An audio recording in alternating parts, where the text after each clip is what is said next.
Assalamualaikum Football United, ringan amatiran ala gua. Manchester United akan melakoni laga selanjutnya di Premier League hari Ahad pukul 8 waktu Belanda atau jam 1 dini hari hari Senin waktu Indonesia. Kali ini Manchester United akan bermain di kota Liverpool di Merseyside menghadapi Everton di Goodison Park.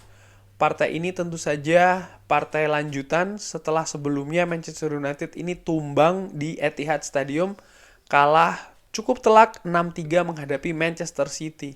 Partai menghadapi Everton ini menurut gue juga penting bagi Manchester United untuk dua hal, yaitu adalah bangkit ya, bounce back di Premier League utamanya. Setelah sebelumnya juga berhasil menang di Omonia menghadapi Siprus di pertandingan yang ternyata cukup alot ya, tidak sesuai dengan yang diperkirakan. Jadi balik lagi ke Everton itu penting.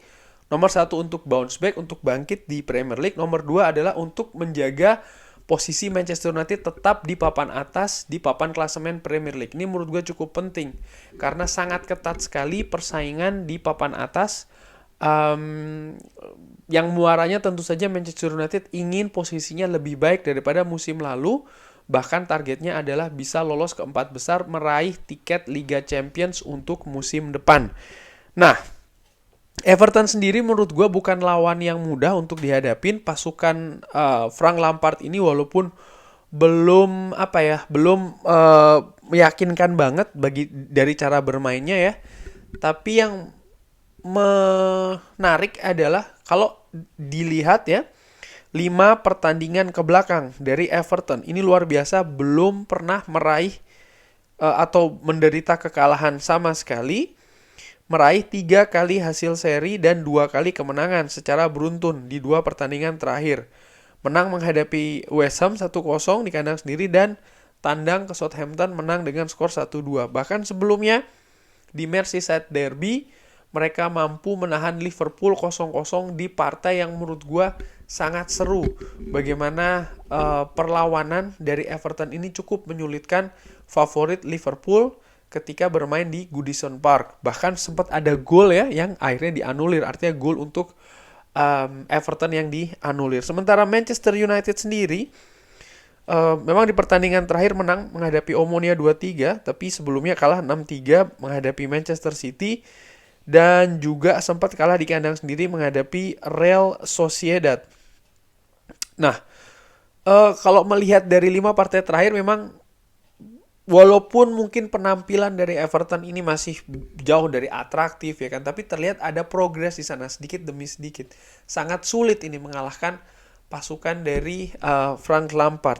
Nah, yang menarik juga adalah ketika gua melihat formasi yang biasa diturunkan oleh Frank Lampard ya. Ini adalah formasi terakhir ketika mereka menang menghadapi Southampton. Mereka menang 1-2 by the way. Mereka bermain dengan 4-3-3. Yang menarik adalah ada Neil Maupay, pemain yang pernah memperkuat Brighton, yang beberapa tahun yang lalu sempat agak heboh terutama untuk fans Manchester United karena dia sempat mencetak gol menghadapi Manchester United lalu dengan selebrasi yang cukup unik. Nah, sekarang dia ini menjadi tumpuan lini depan dari Everton. Ini adalah tahun lalu Manchester United ini kalah 1-0 ketika menghadapi Everton, di mana satu-satunya gol ini diciptakan oleh Gordon. Nah, menarik adalah bagaimana formasi Manchester United pada saat itu menggunakan 4-2-3-1. Sama yang menurut gue nanti ketika menghadapi Manchester United Erik ten Hag menurut gue juga punya peluang besar untuk memainkan lagi 4-2-3-1 dengan komposisi yang berbeda. Ini cukup menarik, di mana Everton pun juga bermain dengan 4-3-3 musim lalu ketika menang menghadapi Manchester United, dan gue perkirakan juga akan turun lagi dengan 4-3-3. Di papan klasemen ya, ini agak mundur sedikit, bisa dilihat kedua tim ini berbeda 2 poin. Yang menarik, Everton ini agak seret golnya, 7 gol, kebobolan 7. Manchester United 11 gol, kebobolan 14. Angka kebobolan Manchester United ini 2 kali kebobolan dari Everton. Ini menurut gue catatan penting ya. Manchester United lini belakangnya ini akhir-akhir ini terlihat paling dua pertandingan terakhir ya setelah jeda cukup lama ini menghadapi Manchester City dan juga Omonia ini keropos. Dua pertandingan kebobolan 8 gol ya. Ini menurut gue merupakan catatan yang harus diperbaiki oleh Erik ten Hag, lini belakang Manchester United. Harus lebih konsentrasi lagi, jangan keropos. Harus fokus. Ketika menghadapi Omonia, 2 gol menurut gue tercipta karena kelengahan, tidak fokus, akibatnya sangat fatal. Dan kalau ini diulangi lagi ya, Everton bukan tidak mungkin bisa menghukum Manchester United. Mereka ini bisa tampil klinikal. Mereka mungkin tidak punya peluang banyak, tapi ketika mereka punya peluang yang sedikit itu ya, mereka bisa memanfaatkannya menjadi gol, bahkan gol yang menentukan. Sementara di sisi lain, Everton ini juga memiliki pertahanan yang cukup oke. Angka kebobolannya setengah dari Manchester United. Tapi untuk permasalahan tersebut, gue masih lebih percaya nih lini depan Manchester United bisa mencari solusi untuk membongkar pertahanan dari Everton asal mereka bermain dengan attitude ya, dengan determinasi tinggi. Pemain mau bergerak, pemain mau membuka ruang, pemain mau cair dalam memberikan umpan ya, tidak terlalu banyak dribbling ya kan, lalu juga fokus dan tajam, klinikal di depan. Apalagi yang gue mau lihat ini adalah langsung saja ke perkiraan formasi. Seperti biasa gue akan bikin perkiraan dan pengharapan ya. Perkiraan formasi seperti gue katakan 4-2-3-1. Menurut gue ini yang akan diturunkan oleh Erik ten Hag. Varane dan Scott McTominay gue lingkarin karena ini bisa jadi pemain yang berbeda ketika pemain Manchester United diturunkan menghadapi Omonia. Varane tentu saja masih menantikan kondisi terakhir ya, tapi dari wawancara di Siprus sepertinya memang ada peluang Rafael Varane akan diturunkan oleh Erik ten Hag. Dan melihat bagaimana Manchester United bermain ketika menghadapi Omonia, ternyata Victor Lindelof tampil tidak solid pada saat itu. Jadi menurut gue bisa jadi Erik ten Hag akan menurunkan lagi Rafael Varane dari awal. Itu juga bisa ya. Tyrell Malacia walaupun melakukan blunder di gol pertama dari Omonia, tapi melihat akumulasi sebelumnya ketika menghadapi Manchester City dan juga partai-partai sebelumnya, menurut gue masih punya peluang untuk diturunkan oleh Erik ten Hag. Ini perkiraan gue ya. Eriksen ada di tengah. Anthony, Sancho menurut gue akan diturunkan lagi. Line up-nya akan, ya kalau Malacia dan Sancho kayaknya memang dalam tanda kutip seperti kayak sepasang begitu ya. Dan di depan gue perkirakan Cristiano Ronaldo akan diberikan kesempatan lagi oleh Erik ten Hag dari awal, dari menit awal. Ini melihat bagaimana progres yang sudah ada dari Cristiano Ronaldo. Masih belum optimal tapi terlihat ada perkembangan ini. Perkembangan positif dari setiap kali Cristiano Ronaldo ini diturunkan. Jadi menurut gue perkiraan gue sih akan diturunkan dari awal oleh Erik ten Hag. Nah, itu tadi perkiraan. Sekarang pengharapan gue. 4-2-3-1. Gue berharap Dalot, Lindelof. Ya gue tahu Victor Lindelof kemarin ketika menghadapi Omonia utamanya di babak kedua, dia tampil tidak solid. Tapi di babak pertama, menurut gue ringan amatiran, dia tampil solid. Kalau gue melihat Rafael Varane ketika menghadapi Manchester City, dia tidak tampil solid. Dia banyak memberikan ruangan bagi para pemain depan Manchester City sehingga paling tidak menurut catatan gue ya ada 2 gol yang dicetak oleh pemain yang berjarak dekat dari seorang Rafael Varane. Nah menurut gue ini merupakan koreksi besar.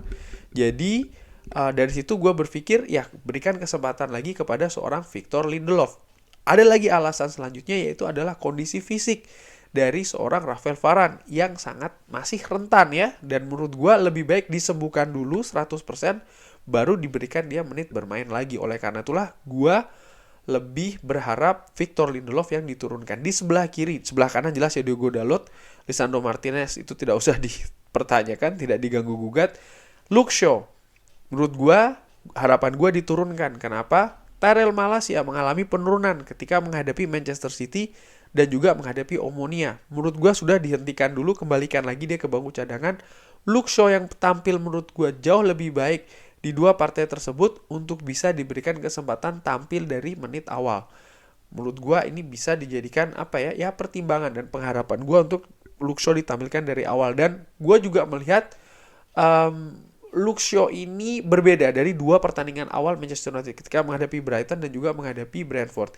Ada perbaikan yang cukup signifikan dan menurut gue dia sudah bisa nih diberikan kesempatan bermain lagi dari menit awal. Di pivot Casemiro dan Christian Eriksen. Kenapa kok tidak Scott McTominay? Gue melihat Casemiro punya kemampuan juga ya secara fisikal untuk bisa memenangkan duel-duel di lapangan tengah. Posisi dia yang lebih ke tengah menurut gue ini lebih cair untuk mengcover seorang Christian Eriksen. Ketika menghadapi Omonia di 2 gol Omonia, gue melihat Christian Eriksen ini berusaha sekali untuk menutup pergerakan dari pemain Omonia. Ketika Tyrell Malacia, bisa dilihat di highlights ya, Sobat Football United, ketika Tyrell Malacia ini kehilangan bola, pemain yang sprint yang paling dekat dengan pemain dari Omonia ini adalah seorang Christian Eriksen. Lalu ketika gol pun juga demikian, Christian Eriksen ada di dekat pemain Omonia yang akhirnya mampu mengumpan ya, kalau tidak salah tuh bahkan mencetak gol ke gawang David De Gea. Nah, di situ gue melihat butuh seorang Casemiro ya untuk menutup pergerakan-pergerakan demikian, sehingga gue pikir ya Casemiro untuk diberikan kesempatan di sana. Manchester United nampaknya akan lebih menguasai possession ketika menghadapi Everton di Goodison Park. Ini perkiraan gue dengan amatiran, sehingga ya kita butuh pemain yang menjadi jangkar nih di lini tengah, dan menurut gue itu adalah seorang Casemiro. Lini serang Anthony ya, tidak perlu dijelaskan lebih lanjut. Bruno Fernandes ada di sana ya. Pemain nomor 10 menurut gue kemarin ketika menghadapi Omonia ditarik awal, menurut gue untuk menjaga kondisi, dan bukan tidak mungkin dia akan kembali tampil sebagai kapten di Goodison Park.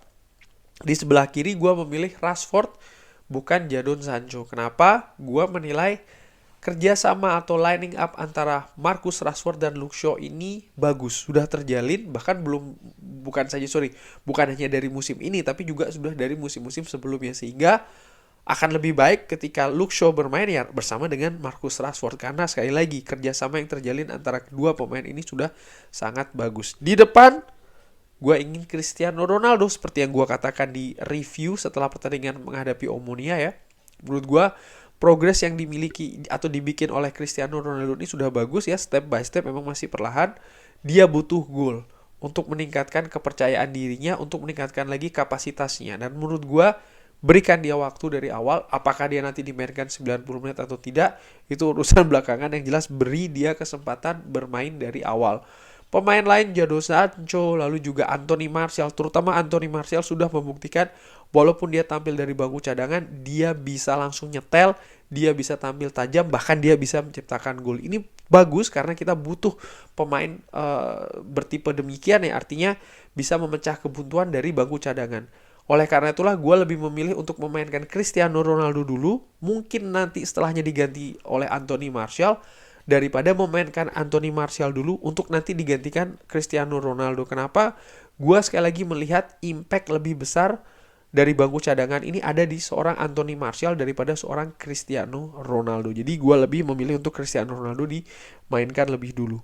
Skor ya, gue prediksi akan 1-1. Partai ini akan alot seperti biasa. Everton ketika bermain di kandang sendiri di Goodison Park menghadapi tim-tim besar ini punya daya semangat ganda, kurang lebih demikian, sehingga dan juga melihat fakta bagaimana pasukan Frank Lampard ini cukup sulit ditaklukkan selama beberapa partai terakhir. Kalau seandainya Manchester United bisa menang, tentu saja gue happy, tapi gue ingin memberikan prediksi yang ya sedikit objektif lah ya, kurang lebih demikian, karena gue ini kan juga fans ringan amatiran. Gua memprediksi 1 untuk Everton, 1 untuk Manchester United. Kurang lebih demikian. Bagaimana menurut Sobat Football United? Formasi apa yang ingin diturunkan menghadapi Everton? Berapa kira-kira skor ya prediksi Sobat Football United? Everton menghadapi Manchester United. Bisa drop di kolom komen. Terima kasih sudah menyaksikan. Jangan lupa like, sholat, dan juga subscribe. Sehat-sehat terus keluarga. Dan kembali gue ucapkan, gue turut berduka cita insiden sepak bola di Kanjuruhan Malang.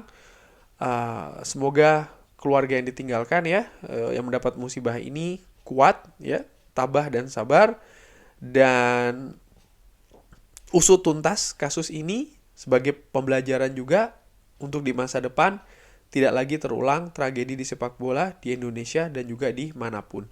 Terima kasih sekali lagi sudah menyaksikan. Jangan lupa like, share, dan juga subscribe. Wassalamualaikum warahmatullahi wabarakatuh.